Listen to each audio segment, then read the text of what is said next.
Attention to important aspects during installation. Drilling should always be done with a diamond drill bit of 1 9/16 inches hole saw, as the closer has a diameter of 1.5 inches. Ensure that the hole is exactly 2 3/4 inches deep. The hole must be clean because the bottom of the spring should always remain free, without being pressed against the base of the hole. Ensure that when you fix the spring screws to the floor, the door is well aligned in the closed position. Ensure the opening measurements match the glass dimensions.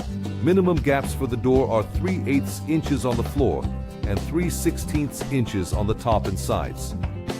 Before starting the marking of the Marix spring and the upper pivot, always remember to check the walls plumb. In cases where the wall opens at the bottom, begin marking from the upper pivot.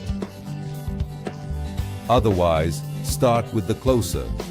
Make the marking for the upper pivot, ensuring a distance of 2 3/4 inches from the wall to the pivot's axis. Once the marking is complete, drill the holes and insert the 5/16 anchors. Match the center of the pivot with the center of the Marix spring by using a plumb line on the floor, then mark where the spring will go. Utilize the internal guide of the spring box to make marking easier, using the larger flap against the wall. Drill a hole in the floor with a 1 9/16 inches diamond drill bit, then clean the hole thoroughly, ensuring the correct depth. Place the Marix spring into the cavity at the marked axis, ensuring it is level with the floor and aligned with the span's axis.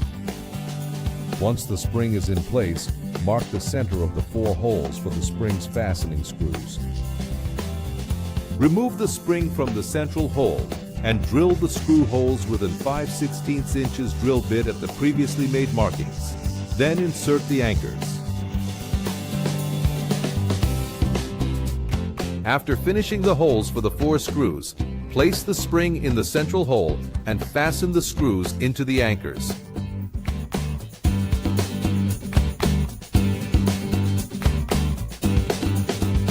When fixing the spring screws to the floor, the door must be properly aligned in the closed position.